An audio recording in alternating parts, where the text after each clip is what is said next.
La liberté, c'est la possibilité de faire ce que je veux et de prendre mes propres décisions sans contrainte, exprimer mes opinions, faire mes propres choix et poursuivre mes rêves sans être limité par les autres. Me sentir libre, être authentique et vivre ma vie selon mes propres valeurs. Ah pardon, vous étiez là. Mais quel était le thème d'aujourd'hui déjà? C'est vos libertés essentielles. Essentielles. C'est pas évident quand même, non? De déterminer quelles sont les libertés essentielles. Non mais, comment elle s'habille celle-là? Mais qu'est-ce qu'elle est moche! Non. Selon la liberté d'expression, je n'ai pas le droit de dire ça. Mais après tout, pourquoi se restreindre? J'en ai assez, pas vous? Et puis, pourquoi je ne vivrai pas selon mes envies? Qu'est-ce qui nous empêche d'aller insulter sur Internet? Qu'est-ce qui m'empêche d'être raciste, homophobe, sexiste ou encore intégriste?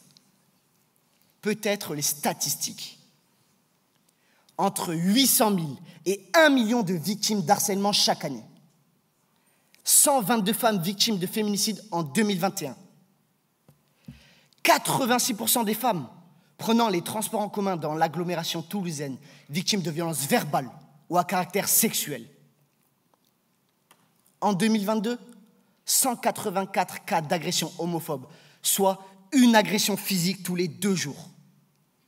Toujours en 2022, 12 600 infractions à caractère raciste, xénophobe ou à caractère antireligieux. Depuis le 7 octobre 2023, 1159 actes antisémites recensés, soit une hausse de 75% par rapport à l'an passé. L'INSEE, 13 ans, Chanel, 12 ans, se sont suicidés à cause du harcèlement. Samuel Paty, décapité par un intégriste. Mamadou Bari, assassiné à cause de ses origines.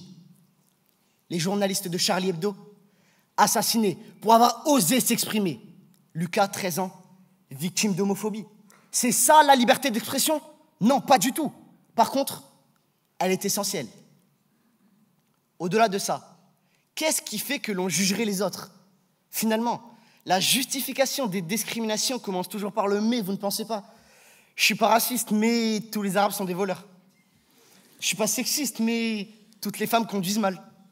Je ne suis pas homophobe, mais ça me dérange de voir 2 personnes du même sexe qui s'embrassent.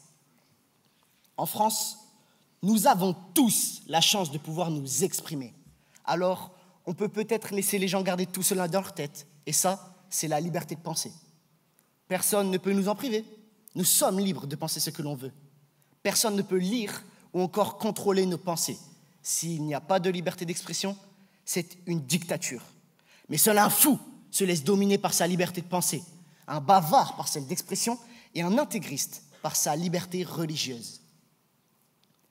Liberté religieuse, qui suppose la liberté pour chacun de pratiquer sa religion dans le respect de l'ordre public et de la laïcité. Et pourtant, 13 novembre 2015, la France entière vient d'être touchée par un attentat terroriste d'une ampleur inégalée. Nous assistons, terrorisés et impuissants, à la négation de la liberté de penser et de croire. C'est un acte de pure folie meurtrière. Que vont devenir nos libertés? Qu'est-ce qui va se passer? Février 2020, un pangolin, une chauve-souris, pourquoi pas un martien, nous prive de l'une de nos libertés les plus essentielles, la liberté de circulation. Et du jour au lendemain, l'univers se résume au pas que l'on fait pour se rendre de la cuisine à la salle de bain, de la salle de bain au jardin. Notre monde se restreint, nous étouffe parce qu'il nous prive de l'autre. Isolés, perdus, sidérés, avec la sensation d'être dans un film de science-fiction au quotidien, sans le monde extérieur, sans liberté.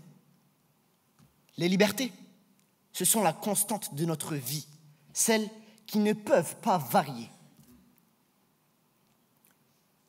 Pour conclure, afin de préserver les générations futures, il faudrait peut-être penser le « nous » au lieu du « je » lorsque l'on parle des libertés, car il n'y a pas de liberté absolue.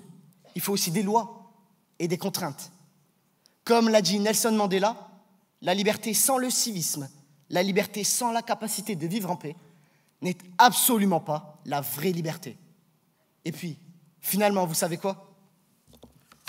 Nous sommes libres.